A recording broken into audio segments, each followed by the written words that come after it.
Hola, ¿qué tal? Estamos nuevamente en la hora liberal junto a Ignacio Briones. ¿Cómo está, Ignacio? Bien, pues Gonzalo, feliz aquí de nuevo estar con nuestra gran amiga y tremenda invitada. Que tú vas a Hoy una presentar. tremenda invitada que no sé si requiere presentación, ¿no? Porque No. ella es muy conocida, muy querida además, muy admirada por sus capacidades profesionales, pero también por otros atributos, sus blusas, ¿no? Que se hicieron famosas en la pandemia, pero sobre todo por el tremendo rol que cumplió durante la pandemia como subsecretaria de Salud, la doctora, médico pediatra, magíster en Administración de Salud, ex subsecretaria de Salud y sobre todo directora ejecutiva del Centro de Políticas Públicas e Innovación en Salud de la Universidad del Desarrollo, Paula Daza. ¿Cómo estás, Paula? Gonzalo, muchas gracias por la invitación. Ignacio, igual, feliz aquí de estar conversando con ustedes en la hora liberal, que yo creo que es un buen nombre para debatir hoy día, ¿no es cierto?, lo que está pasando en Chile. Sin duda que sí. Oye, y bueno, tú además eres de una familia que tiene un tronco liberal, ¿o no?, en términos políticos. Muy liberal, muy liberal. Estábamos conversando recién con Ignacio. Yo creo que mi papá era un hombre Sí, muy claro. liberal de esencia. Y él impulsó una serie de políticas en una época que yo creo que Chile era tremendamente conservador. Y como todas las cosas en su época tuvo grandes, no peleas, pero yo te creo que desafíos. Incomprensiones. Puede ser, sí.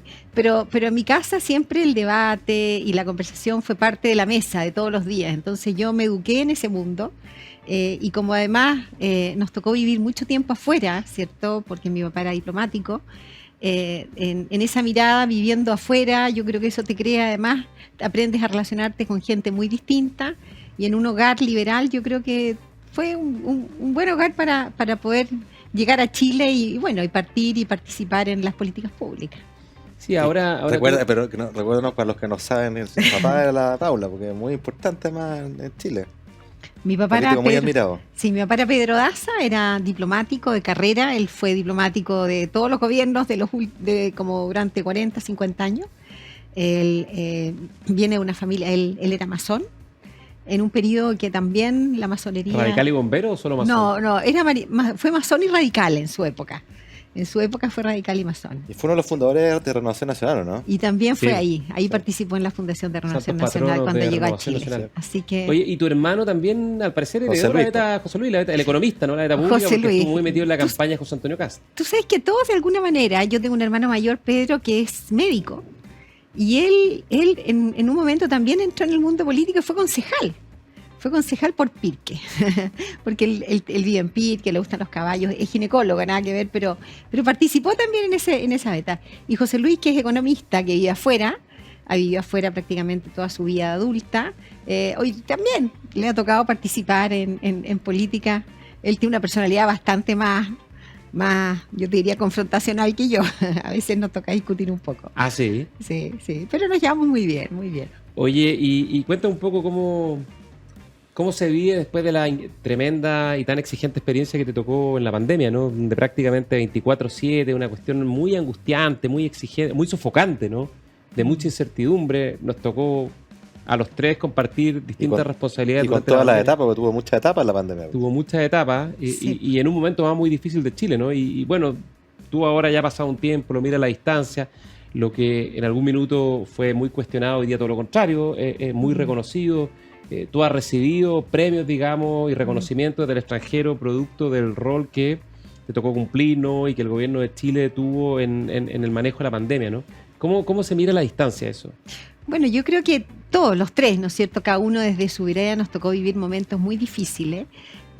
La pandemia llegó en un periodo post-estallido social, en un periodo que había una gran desconfianza en nosotros, en las Sí. autoridades, y tuvimos que implementar medidas dificilísimas, duras, con ciertas certidumbres, pero con muchas incertezas y con mucho cuestionamiento de el mundo académico a veces, que dejaba mucho que desear. Entonces fue difícil. Yo te diría que más que el trabajo de todos los días, porque el equipo que teníamos era espectacular, fue la agresividad con que nosotros vimos en el ambiente por las medidas que tomamos. Yo creo que eso fue lo más difícil, lo más duro. ¿Te pegó a ti en lo anímico, en lo personal en algún momento? Yo te diría que no, pero mira, la verdad que no sé, yo creo que no, personalmente no, porque nos sentíamos muy tranquilos de que todo lo que nosotros hacíamos y las medidas que tomábamos, siempre las tomábamos con mucho análisis, rigurosidad, con evidencia científica, reuniones con expertos afuera, reuniones acá con los comités, y por lo tanto cuando tomábamos una medida, teníamos cierta tranquilidad que lo que estábamos tomando era lo mejor para el país en ese minuto. Sin embargo, sí, a mí la verdad que cuando nos trató la presidenta del Colegio Médico, que no lo hubiera esperado, porque es una colega, ¿no? Y que Asiche nos trató infelices. Asesinos, criminales. Claro, el ex subsecretario Cuadrado nos trató de criminales. Además fue increíble porque fue cuando implementamos el pase de movilidad, que era cuando nosotros teníamos evidencia que la gente que se vacunaba tenía menos posibilidad de contagiarse. Entonces, en base a eso sacamos ese pase y nos trataban de criminales. Y por lo tanto eso la verdad que afectaba, sí. Uno decía, me costaba entenderlo un poco porque eran profesionales, médicos que además bien formados, y por lo tanto creo que el ambiente político encrispado, esa parte fue difícil. La pequeñez política, lo hemos hablado en este programa, se come al profesional y al técnico muchas veces. Yo creo, la emoción supera la racionalidad. Que el presidente Boric se lleva en el avión al expresidente Piñera. Y hace algunos meses atrás, digamos, lo acusaba que lo iba a perseguir por cielo, mar y tierra por los siglos de los siglos, ¿no? Y yo creo que en ese minuto todos pensábamos que podía ser él. O sea, de verdad creo que es increíble los cambios de humor. Yo encuentro una grandeza del presidente Piñera. Haber aceptado ir con él, ¿te fijas? Porque yo creo que eso te habla que no tiene rencor. Si hay una característica del presidente, nos consta que tiene cero rencor. Cero rencor. Es impresionante. Es impresionante, porque en lo humano igual te golpea. A mí me golpea. Pero yo volviendo a lo que tú decías, a veces la gente se lo olvida. Y es fácil jugar con el espejo retrovisor, ¿no es cierto? Pero en ese momento yo recuerdo la cantidad de incertidumbre que había en todos los ámbitos de toma de decisiones, lo sanitario, lo económico, seguridad naturalmente. Y una anécdota, yo me acuerdo cuando partió la pandemia, me acuerdo el único viaje fuera de Santiago que hice, que no fuera a Valparaíso, que fui a Osorno con Antonio Walker, ministro de Agricultura, de unas cooperativas. Y estaba toda la cuestión ya entrando en la pandemia, y entonces estaba la onda de las mascarillas. Yo me acuerdo que llamo a la Paula Daza, le digo, Paula, cuéntame las mascarillas, porque me van a preguntar de la radio, de una entrevista de radio, si eran obligatorias o no. Entonces me dice, mira, la información que hoy día tenemos en la OMS es que no sirven mucho, no sirven para nada, así que el que quiere ocuparlas bien, pero el que no. Y esa es la información oficial de la Organización Mundial de la Salud, y mira cómo cambió después. Claro. O los otros, los pronósticos catastróficos, ¿te acuerdas? Porque además todo el mundo acá era experto, que predecían que iban a morir, no sé, 150.000 personas en los primeros meses. Los amigos de espacio público se volvieron en los principales epidemiólogos de Chile, ¿no? Claro. Todos. Sin ninguno serlo, digamos. Con respecto a la incertidumbre, yo me acuerdo que nosotros tuvimos muy temprano reuniones con los médicos de Wuhan, de China, y nosotros habíamos empezado a encontrar gente asintomática, sin síntomas. Y yo me acuerdo que le preguntamos, le dije, mira, ¿qué pasa con los asintomáticos? ¿Qué hacemos con ellos? Una persona que no tiene síntomas y sale positivo. Me dijeron, no existen los asintomáticos. Todos se convierten en algún minuto en sintomáticos los del COVID. Bueno, la realidad dijo otra cosa después. Entonces, yo creo que nos fuimos aprendiendo todos con el tiempo, como todas las cosas. Y lo que sí yo creo que aprendimos, y creo que es fundamental ponerlo sobre la mesa, que va a venir otra pandemia, y que va a venir otro virus o bacteria y que va a producir un impacto brutal, y yo creo que nos tenemos que preparar para eso. Hay un video de Bill Gates, no sé si lo has visto, del año 2015. Sí, que advierte sobre esto. Que advierte sobre eso, en 2015. En el Times salió en el 2017. La próxima pandemia no estamos preparados, va a matar millones de personas. Bueno, y no nos preparamos. Oye, y una pregunta. ¿Tú tienes recuerdo de cuándo fue la primera vez que escuchaste hablar, cuando estaba la subsecretaría, ¿no?, del coronavirus? ¿Cuál es el momento en que tú te enteras de que puede haber algo de estas características como una pandemia? La primera, fue en los últimos días de diciembre, fue antes de Año Nuevo. Antes de Año Nuevo, porque yo me acuerdo haberlo hablado con mi familia en el Año Nuevo. En la noche de Año Nuevo, todos hablaban, supieron que hay un virus en China, que es un coronavirus, que no me acuerdo si todavía se sabía que era coronavirus, pero que ya se sabía que habían muerto. Ahora, había sido el MERS y el SARS, que nunca llegó a Chile. Claro. Te fijas, en años anteriores. Entonces nosotros igual lo veíamos lejos esto. Pero bueno, la verdad dijo otra cosa. Oye, después de la salida le pasa a mucha gente, ¿no?, que tiene estos cargos con tanta exposición y con tanta demanda tan intenso. Viene como una especie de bajón, ¿no? Y tú como médico, como doctora, me imagino que este tema le pusiste atención porque es obvio que pasa, ¿no? ¿Tú sentiste después de salir algún bajón, algún cambio relevante en ti? Yo te diría que más que bajón, sí no tenía mucho que hacer con el tiempo. Me pasaba que igual seguía conectada, igual me seguía despertando temprano. Cuando me fui un poco antes que terminara el gobierno. Claro. Porque me fui a la campaña de José Antonio Cast. Entonces me fui un poco antes, pero después volví al segundo piso. Y después cuando me fui del gobierno, yo tengo un hijo que se casó el 2 de abril, ya saliendo. Él se iba a casar antes, llevaba un buen rato que se quería casar. Y me dijo, mamá, yo no me voy a casar, es que tú no te vayas del gobierno, porque si no van a empezar que el aforo, que los 50, claro, que hiciste una fiesta y que fueron 75 y eran... Ya. Buena onda, digamos, bien generoso. Generoso. Y se casó el 2 de abril. O precavido, digamos. Sí, se casó el 2 de abril y bueno, ya estábamos afuera. Y la verdad que me dediqué mucho a acompañarlo a él y a estar con él. Entonces me dediqué mucho a estar con mi familia, que los había dejado bastante de lado. Así que a mí yo tengo una parcelita en Pirque, por ejemplo, que había dejado botada. Me dediqué un poco a rearmarla. Entonces me dediqué a otras cosas que fue grato para mí. Pero claramente es un impacto desde el punto de vista de tensión y de trabajo. Oye, Paula, y sin ser autorreferente, con la ventaja de la distancia, que nos le permite hablar con más libertad, con la mayor objetividad posible, ¿qué es lo que a tu juicio lo más admirado respecto al manejo de la pandemia que tuvo Chile? Porque es bueno hacer este contraste, ¿no? En medio de la pandemia, la oposición y el colegio médico le pegaba al gobierno, era no colaborativa, tenía estos adjetivos. Pero a la postre, hoy día se reconoce el trabajo que hizo Chile en lo sanitario, en lo económico, en distintos planos. Y el tiempo ayuda a mirar con objetividad, y yo creo que es bueno relatar los hechos. O sea, ¿qué es lo que dirías tú que fueron los aciertos más grandes en lo sanitario? ¿Fue la vacunación? ¿Fue la red de salud pública? ¿El reaccionar tempranamente?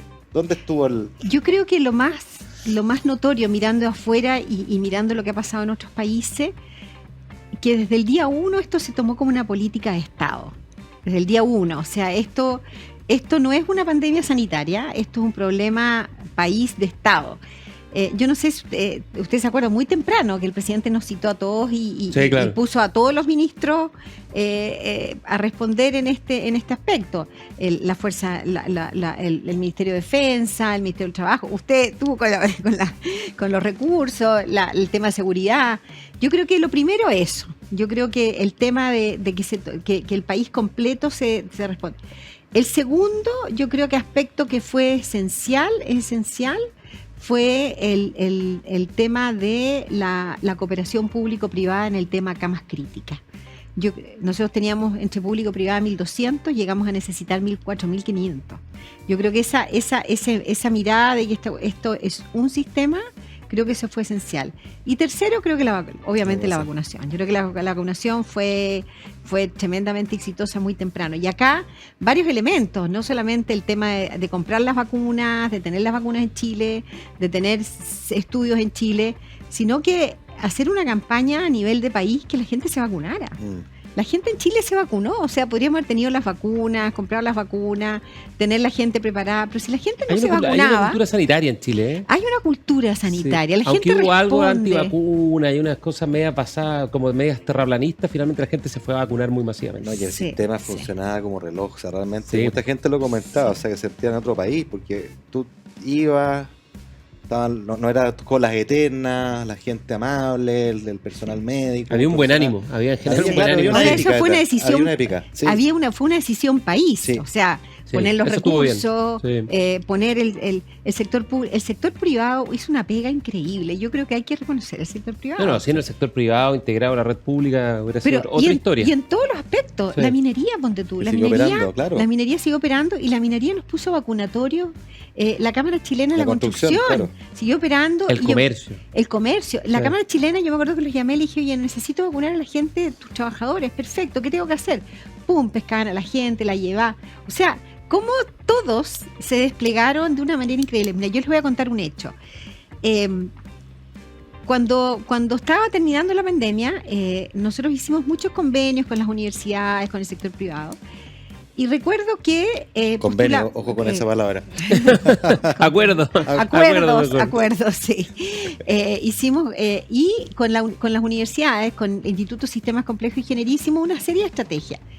Y Leonardo Basso, que era el ingeniero de él, me dijo, Paula, ¿por qué no postulamos al premio Edelman Awards? Que postulan cuáles son estrategias del punto de vista matemático e ingeniería que tienen un efecto en las personas o en la población. Bueno, postulamos y llegamos a la final con Janssen, con Merck, estaba, me acuerdo, Alibaba con el tema de un proceso. Bueno, estábamos nosotros. Y yo me acuerdo que fuimos a Estados Unidos yo dije, la final de una gala, ¿por qué te entregan para la finalista? Bueno, y Chile ganó. Sí, pues. Y yo me acuerdo que yo no tenía la esperanza que Chile, porque los otros eran espectaculares, ¿eh? Pero una de las juezas me preguntó, dijo, ¿cuál fue el milagro? Y usó ese milagro. ¿Cuál fue el milagro para que el sector público, el sector privado y el mundo académico trabajaran juntos? Y yo creo que esa pregunta que nos hizo, que parece obvia para nosotros y tan evidente, al parecer no es tan evidente que un país completo se volcara frente a un desafío que fue la pandemia. Yo creo que eso fue... No, y además en un momento de mucha fragilidad institucional, muy poca cohesión social, porque de hecho el mismo Estado, que hasta cierto punto se estuvo desplomando el 18 de octubre, sobre todo en el tema de la seguridad pública, fue el mismo Estado en conjunto con la sociedad civil y el sector privado que mostró toda su resiliencia y su capacidad para la pandemia, pese a que algunos actores políticos y actores públicos, ¿no?, hicieron todo lo posible para que eso no ocurriera, porque la verdad durante la pandemia buena parte de ese mundo más octubrista que tenía esta lógica tan crítica del sistema democrático que le buscó hacer la vida imposible al gobierno, bueno, también buscó causar, digamos, todos los contratiempos posibles y dificultades durante la pandemia. Pero piensa la paradoja y el contraste entre lo que dice la Paula, que es súper valioso, que uno lo da por obvio, pero no es tan obvio, colaboración pública, privada, academia. Y a nivel de las escuelas, y lo hemos hablado acá, esa cooperación no ocurrió y el colegio de profesores, no los profesores, el colegio de profesores bloqueó sistemáticamente la entrada a clases, pese a que tuvieron todas las vacunas anticipadamente. Claro, entonces, se vacunaron ellos antes para que pudieran partir. Debería escribir un libro, Paula Daza, contando.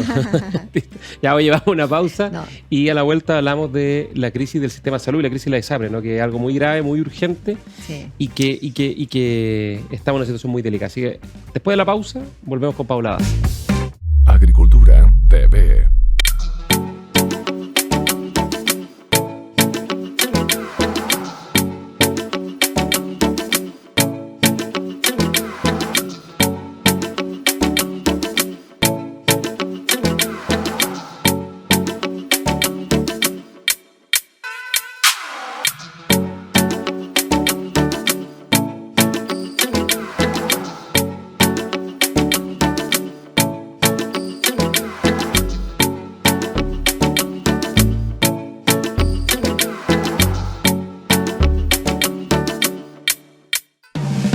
Estamos de vuelta en la hora liberal con Ignacio Briones, nuestra invitada Paula Daza por Agricultura TV. Ignacio Briones en la pausa nos quería contar una anécdota, así que dale. Una anécdota a propósito de las vacunas y de este sistema y proceso exitoso a la postre, ¿no?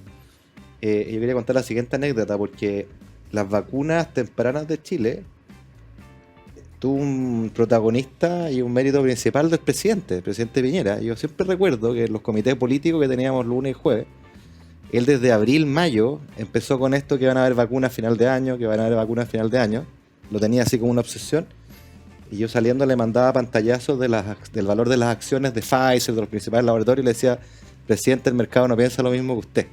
Y él me respondía, me decía, a veces el mercado se equivoca. Entonces fue ese tesón, esa obsesión que tuvo, y ahí mandató a Rodrigo Yañez y trabajaron con usted, que logró que Chile tuviera una reserva de vacunas muy temprana, y fue una negociación muy exitosa. Así que mérito para el presidente Piñera. Me cuento con placer esta anécdota porque es absolutamente cierta. Bueno, ese es su ámbito y zona de confort, ¿no? Las crisis como la reconstrucción del terremoto del 27F, el rescate de los mineros, digamos. Y sin duda la pandemia fue muy importante. Oye, Paula, pero hay un tema que en tu calidad de directora ejecutiva del Centro de Políticas Públicas e Innovación en Salud de la Universidad del Desarrollo, te hemos visto bien activa en la discusión por la crisis del sistema de salud y en particular de la ISAPRE, ¿no? Esta es una crisis que se remonta al 2010, cuando un fallo del Tribunal Constitucional derogó parcialmente la tabla de factores y después, bueno, han sucedido una serie de hitos, recursos de protección muy masivos, el fallo de la Corte Suprema de noviembre del 2022 que declaró ya la ilegalidad de la tabla de factores y ordenó además devolver los excesos a las aseguradoras privadas. Hay un proyecto de ley corta que se está discutiendo en el Senado, hay una comisión técnica que en esa misma comisión del Senado se constituyó transversal para buscar una salida, digamos, que lleva 10 años o más de 10 años y no se ha podido encontrar. Ahora hay un fallo reciente, hace un par de días atrás, que anula el alza del GES, ¿no? de las garantías explícitas de salud del auge. Y el tema como que pareciera no poder encaminarse o no poder encauzarse una solución, un tema que puede generar un colapso dramático del sistema de salud. Entonces, en tu experiencia, en tu mirada, ¿cuáles son los riesgos que estamos enfrentando en este momento si esto no se resuelve pronto? Y ese pronto, ¿de qué estamos hablando? ¿Un par de semanas, un par de meses? A ver, yo creo que es gravísimo lo que está pasando con el tema de las ISAPRES y yo creo que todavía no ha habido un impacto o al menos no se ha visto una reacción por parte del Ejecutivo de una manera, de la urgencia que requiere esto. Lo primero que quiero decir, que a mí me parece gravísimo que la Corte Suprema esté involucrándose en políticas de precios, porque aquí está fijando precios. Yo no soy economista, pero creo que eso, no sé cuándo fue la última vez que se fijaron precios de esa manera, la Corte Suprema fijó precios. Y lo segundo, en las políticas públicas de salud, porque aquí esto va a impactar a millones de personas.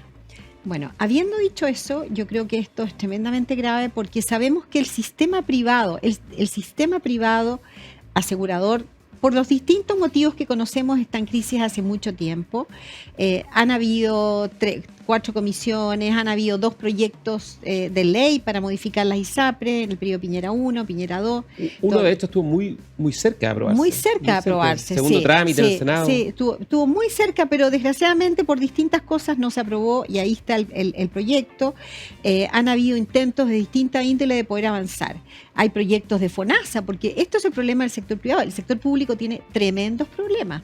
Pero con respecto al tema de las ISAPRES, hoy día sabemos que el último fallo que dictaminó la Corte Suprema pone en riesgo financiero, en riesgo de insolvencia a las ISAPRES, particularmente a 3.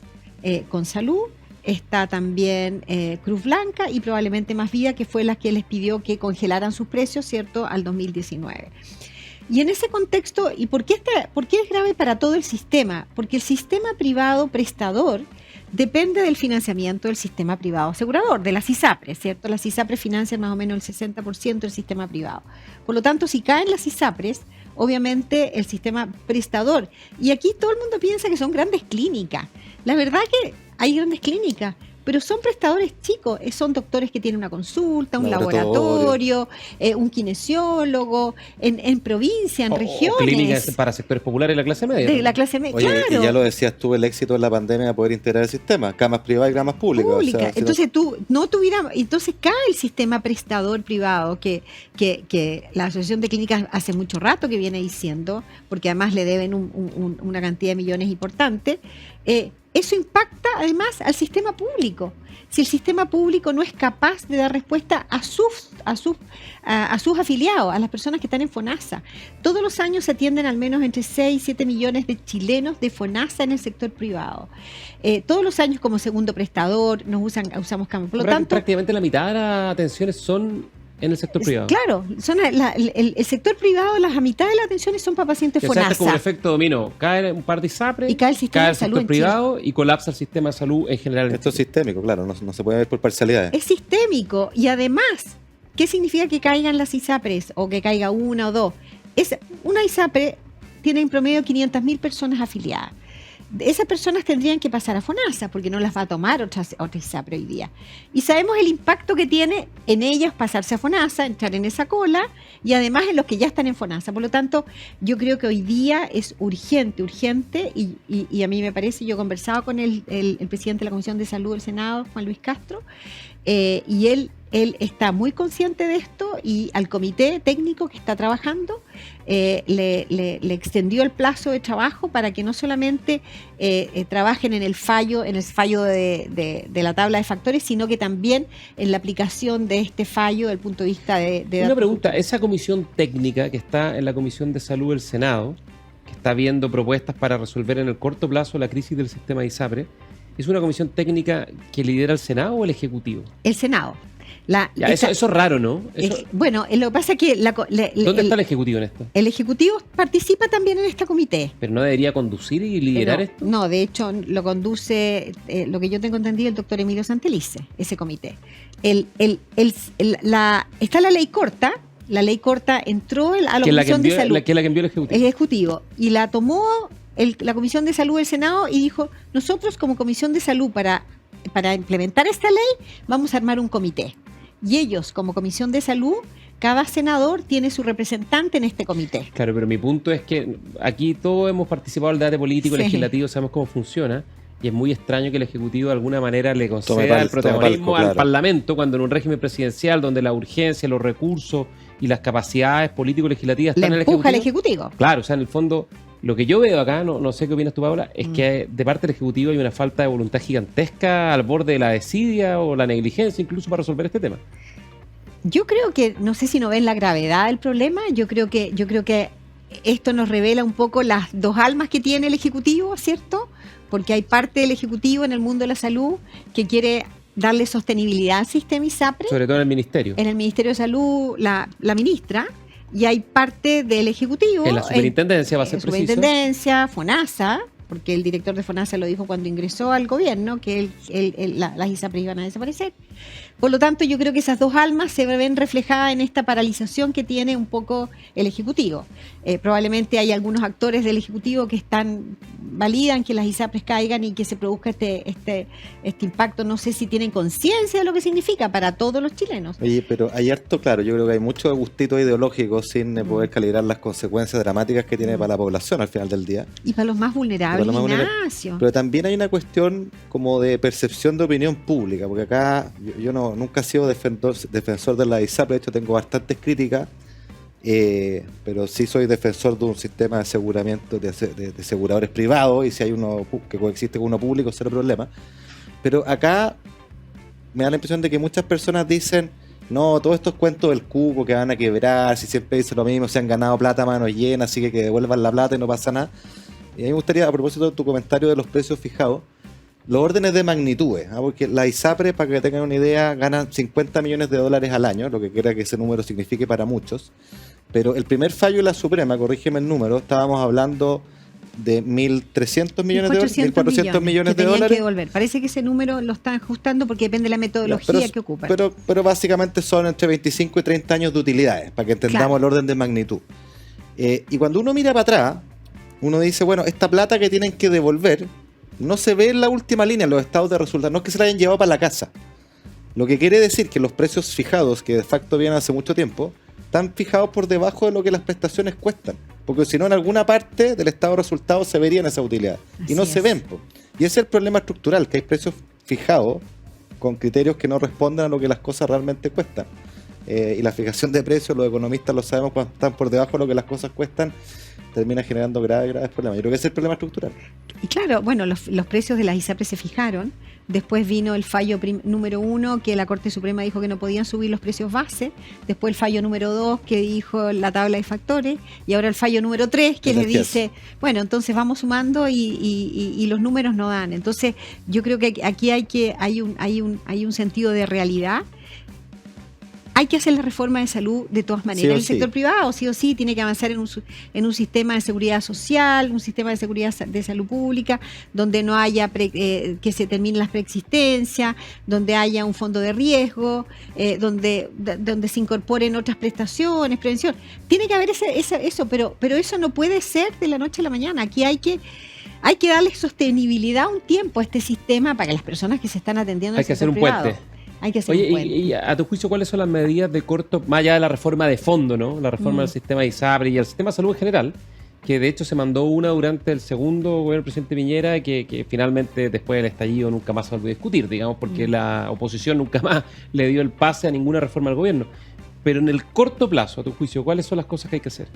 A ver, yo creo que hay que mirar dos cosas. Esta ley corta que hay hoy día acá, hay que separarla, ¿ya? Porque la ley corta tiene la parte de las ISAPRE y tiene la parte de la MSC, que es la modalidad de cobertura complementario que tiene relación con FONASA. Yo pescaría esa modalidad de cobertura complementaria que tiene elementos que son positivos, que dice que las personas puedan elegir a dónde atenderse en el sector privado, que haya prestadores privados, una modalidad de pago, compartir riesgo. Hay elementos de esa parte que se podría llevar al proyecto de ley que probablemente ustedes lo conocen también, que es el proyecto de seguro catastrófico, que se presentó durante el gobierno del presidente Piñera, y que eso es lo que busca. Está en comisión mixta. Lo aprobó la Cámara y lo rechazó el Senado. Está en la comisión mixta y ese proyecto lo que busca es darle una cobertura a las enfermedades de alto riesgo, cirugías caras, para que las personas puedan resolver un problema urgente, que es las listas de espera. Yo creo que eso tiene que avanzar. Hacer la reforma de FONASA que requiere. FONASA hoy día no es un asegurador público. FONASA es un pagador. FONASA no tiene ningún rol para poder controlar los recursos que gastan los hospitales. Y los hospitales son poco eficientes. Entonces yo creo que hay que hacer la reforma de FONASA. Yo avanzaría por ese lado para que los problemas que tenemos urgentes hoy día los resolvamos hoy día. Pero por otro lado está el tema de las ISAPRES. Yo creo que acá, yo sé que están trabajando este comité para darle sostenibilidad al sistema a través de ciertas metodologías de poder ver lo que se devuelve, lo que no, y la implementación del GES. Y una vez que se le dé sostenibilidad al sistema, yo creo que esta reforma ahí mismo tiene que avanzar en dos cosas. En avanzar en un proyecto que tenga un plan de salud universal básico. Exacto. Un plan básico. Comparable entre todas las ISAPRE, sin preexistencia, a un valor, que compitan por la clínica que se atienden. Pero tener ese plan de salud básico creo que es esencial. Darle cierta certeza, ¿cierto?, al sistema para que no sigan habiendo estas demandas importantes. Yo creo que eso, mira, cuando uno conversa con todos los expertos de todos los lados, están todos de acuerdo. Llegamos al Congreso y de repente son pequeños detalles que no. Pero esa reforma que siempre se le ha llamado la ley corta, ¿no? La creación de este plan base que evite discriminaciones, que permita comparar, que haga el sistema más transparente y que permita que todos los que quieran atenderse se puedan atender. Eso puede que tome más tiempo que la urgencia que estamos enfrentando. O sea, mi duda es... Corto, yo te estoy hablando 1 año, 2 años. Claro, o sea, en el fondo aprobando esa ley, ¿se evita que se pueda desplomar algún ISAPRE y se produzca un efecto sistémico en todo el sistema de salud? Yo creo que aprobando una forma de darle sostenibilidad financiera al sistema con estos 3 fallos, con estos 2 fallos. Eso es lo primero. Eso es lo primero. Se le va a dar sostenibilidad al sistema con estos 2 fallos. Yo creo que eso es lo primero. Y rápidamente yo creo que acá también es importante, porque nosotros hablamos de las ISAPRE, pero tenemos que hablar de los prestadores privados. Hoy día las ISAPRE no tienen ningún rol de método de pago con las clínicas. O sea, yo puedo ir 25 veces al médico y voy las veces que quiero y la ISAPRE me tiene que pagar la consulta, ¿te fijas? Pero no hay ningún financiamiento en función de los resultados sanitarios. Hay modelos de financiamiento de pago yo creo que eso tiene que avanzar. Los GRD son una forma de hacer las cosas, que yo creo que en el fondo se puede avanzar. Y eso requiere un trabajo de corto y mediano plazo. Oye, y a propósito de la agenda corta esa que tú dices que toma 1 o 2 años, este seguro universal para todo, competitivo, qué sé yo. De nuevo uno se queda entrampado por la visión ideológica, ¿no? Porque si uno mira el programa de este gobierno, proponen algo similar, pero dicen que ese asegurador de ese plano universal tiene que ser estatal y exclusivamente estatal. Cuando lo lógico debería ser que sea estatal y público y que las personas elijan, ¿no? Y que compitan. Así en Alemania. Sí, pues. Entonces, Alemania está regulado, hay un plan de salud universal, y tú te puedes ir a un seguro o a otro. Si uno pudiera decir, oye, que el gato que hace ratones y no que sea de un color o del otro, sino que tenga ambos.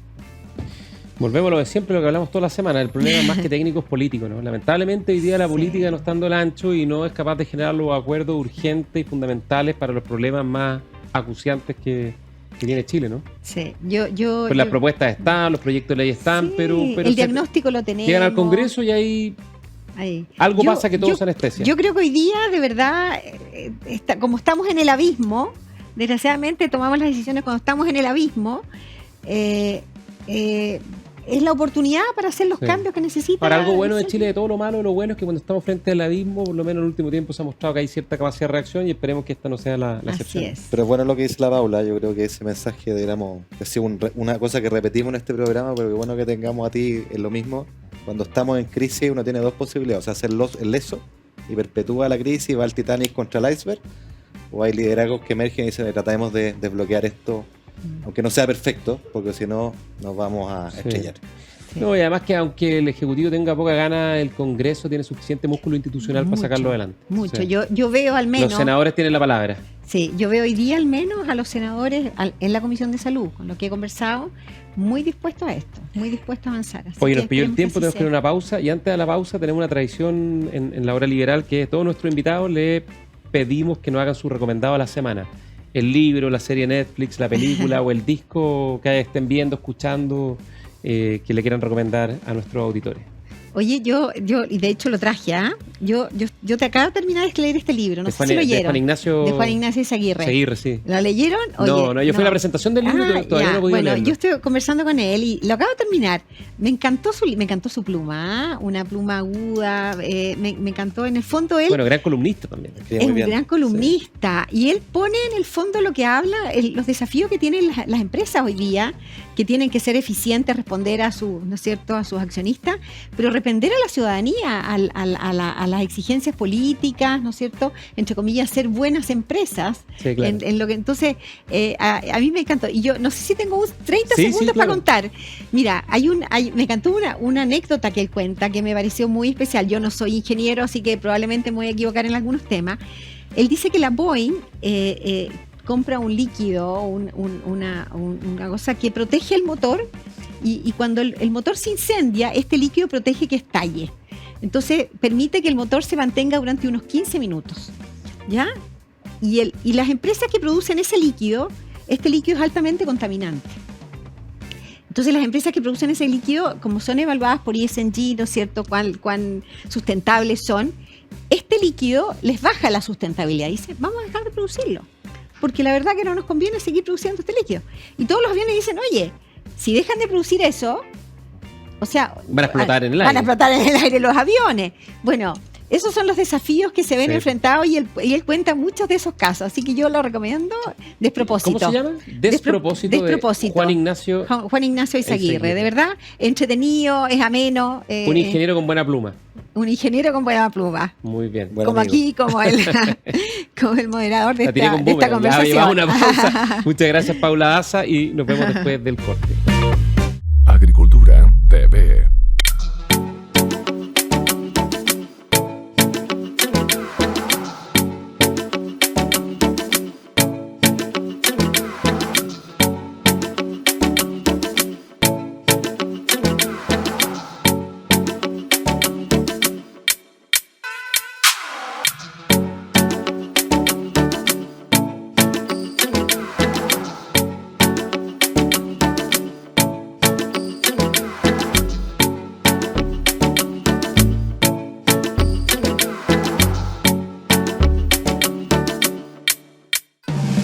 Ya, estamos de regreso en la hora liberal.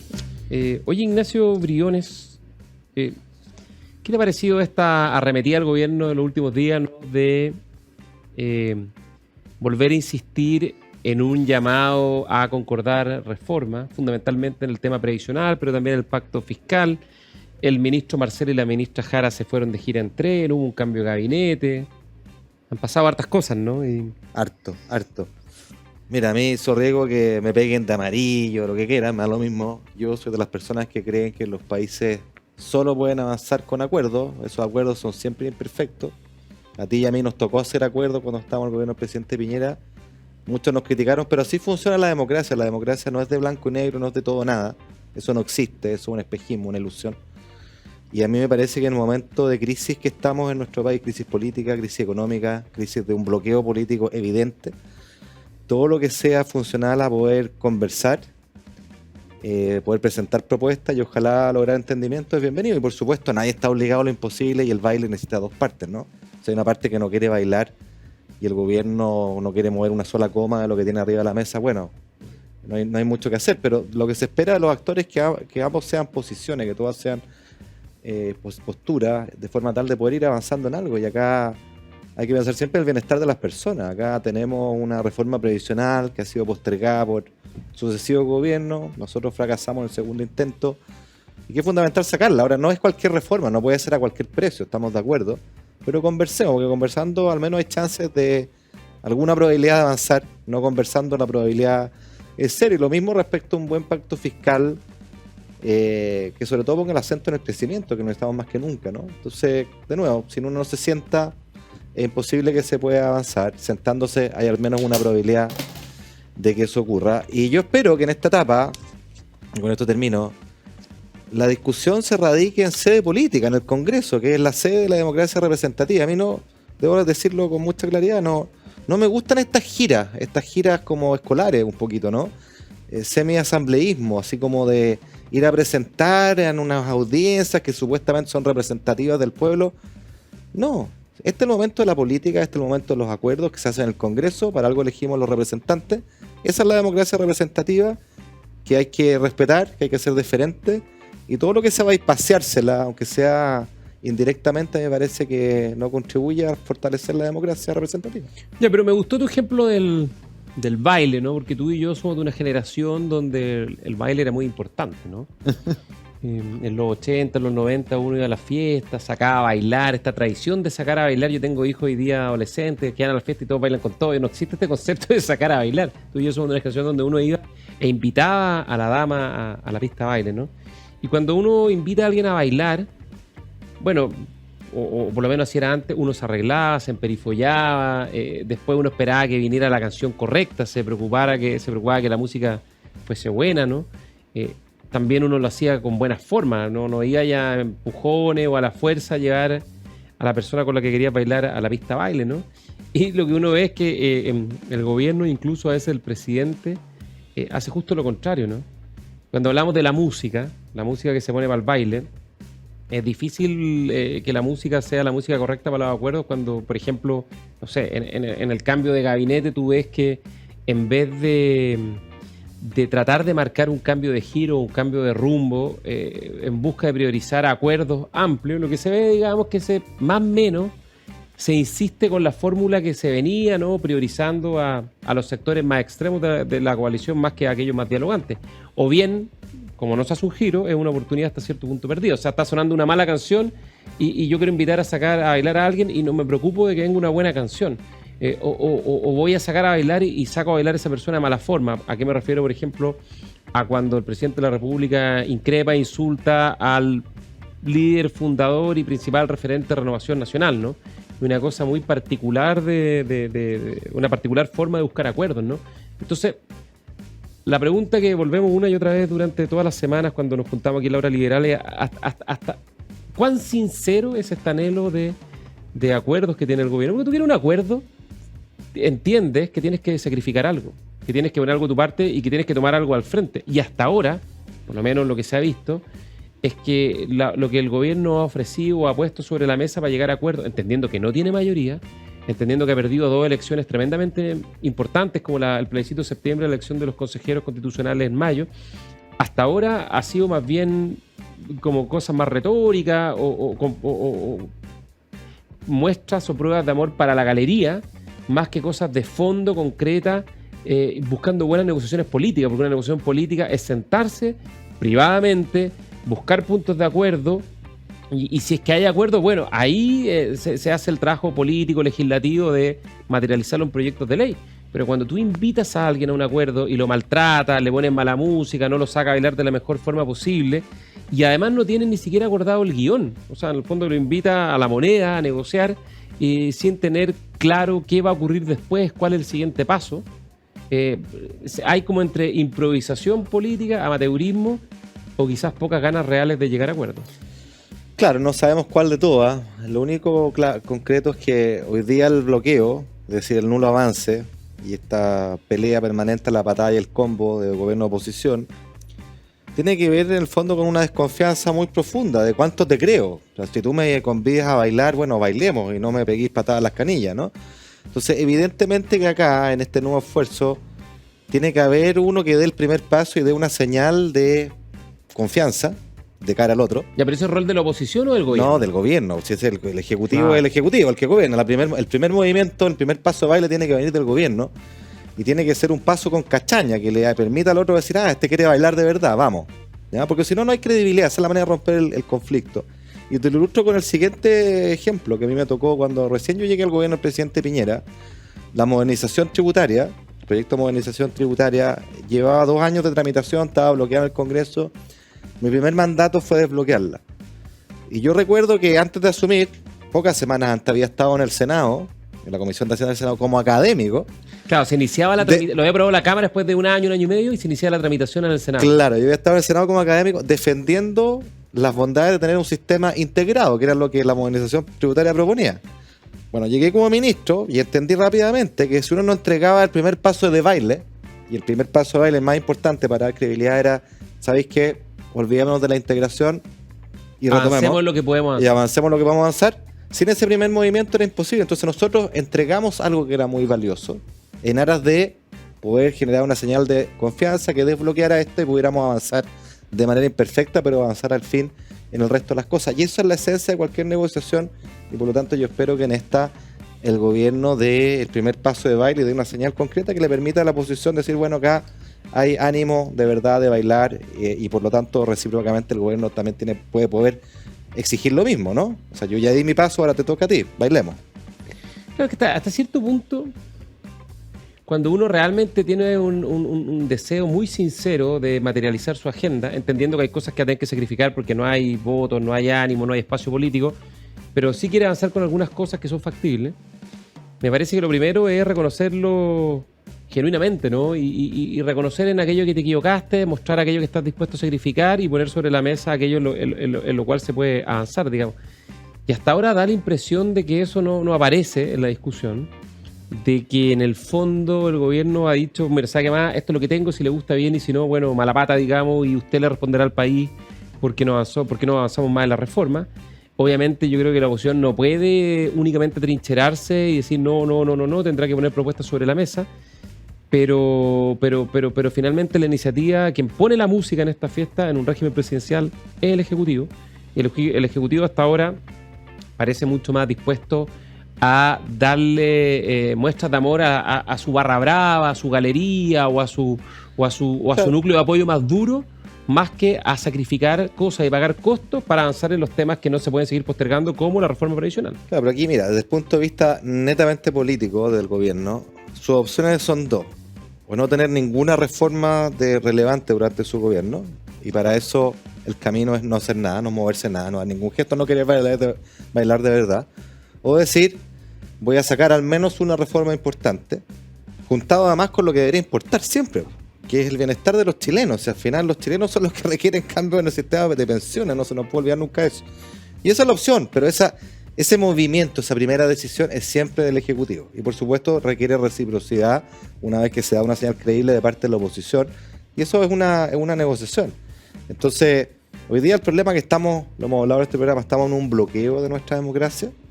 Yo no me voy a cansar de decir que el otro eventual bloqueo que podemos tener es el de la discusión constitucional. Uno escucha muchas veces, muchas personas que dicen, bueno, si se rechaza esta que tanto, nos quedamos con la que está. Eso yo lo he escuchado muchas veces.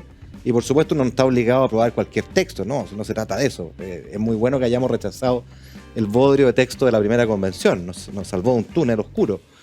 Pero entendamos una cosa, si no cerramos el capítulo constitucional, vamos a seguir viviendo y van a intensificarse los años de inestabilidad.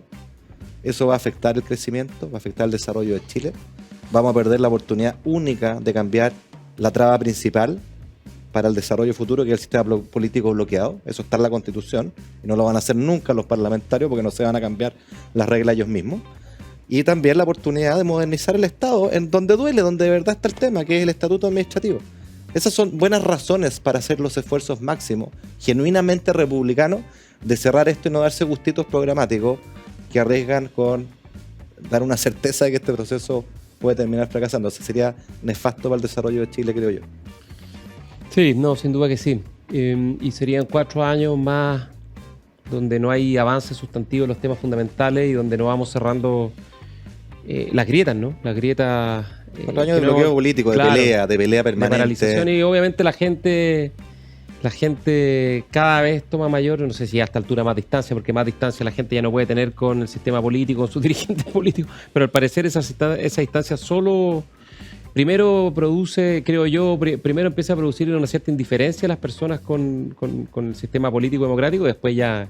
Este es un círculo vicioso. Genuina rabia. Sí, pues un círculo vicioso. O sea, mira el fenómeno Milei en Argentina, sí, que causó tanto shock, ¿no es cierto?, por el resultado que obtuvo.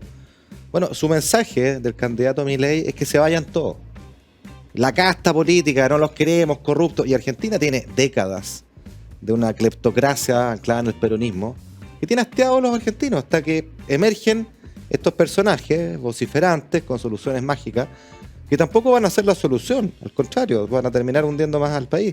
Entonces, ¿queremos eso nosotros, llegar a ese punto de hastío a la gente? Yo haría esa pregunta. Defendamos nuestra democracia, cuidémosla, busquemos tener candidatos que sean institucionales, con propuestas razonables, serias, y la manera de asegurar eso es que haya avances previos en alguna reforma, porque si no avanzamos nada, las personas se van a hastiar más de lo que ya están por la política. Por supuesto, porque puede parecer un aventurero en la política, un Milei, digamos, que puede parecer atractivo a muchas personas en un primer momento, pero yo siempre le digo a esas personas que se atraen a primera instancia con este tipo de personajes de la política, bueno, ¿en qué lugar del mundo, en qué país, en qué democracia avanzada estos personajes han terminado bien? Han habido tantos casos en los últimos años en distintos lugares en el mundo, y por regla general terminan mal, porque la buena política funciona en base a instituciones, liderazgos sólidos y no improvisaciones o mesías, digamos, que prometen solucionar todos los problemas por el solo valor de la voluntad de la persona. Se llama voluntarismo, y todas las personas saben que no hay recetas mágicas de nada en la vida. Que él le diga que tenga un negocio maravilloso, que le va a multiplicar por 10 su capital un año, usted corra rápido, porque le quiere decir que le van a robar su plata. Generalmente un truano, un timador. Sí, pues. Oye, Ignacio, ya nos tenemos que ir. Minuto de confianza, recomendado. Mira, yo Minuto de Confianza recomendado lo quiero cambiar por un homenaje breve a una persona muy, muy querida de esta radio también, porque fue conductor del programa Faro Empresarial. Sí. Gabriel Berchelli, tremendo empresario, tremendo amigo, director de Horizontal, una persona de una generosidad, de un empuje, lleno de ideas, pero además una persona notable porque tenía esa capacidad de tender puentes entre mundos más de derecha, más de centro izquierda, siempre con argumentos, siempre con una empatía, ¿no es cierto?, que permitía a las personas sentarse a conversar. Creo que justamente a propósito de lo que estamos hablando, el homenaje a Gabriel es doble por esa capacidad que él tenía, y un saludo y un pésame muy sentido a su familia, a sus hijos, a su esposa en este momento difícil. Justo reconocimiento, además una persona con una historia bien increíble de vida, ¿no? Tremendo empresario. Tremendo empresario, de familia húngara, digamos, que tiene que emigrar, van a Argentina, tiene que volver a emigrar, vienen a Chile, echan raíces, se comprometen, digamos, con aportar, digamos, no solo a través de la actividad empresarial, sino también a través de las comunicaciones, a través de centros de estudio, a través del debate público y del cariño por el país, por la tierra que lo acogió él y a su familia. Así que un justo reconocimiento a Gabriel Berchelli, que lamentablemente, como todas las grandes, o como muchas grandes personas, partió antes de tiempo. Así es. Pero hizo una gran contribución. Ya, Ignacio, nos despedimos, nos vemos la próxima semana en La Hora Liberal. Nos vemos, chao. Chao, chao.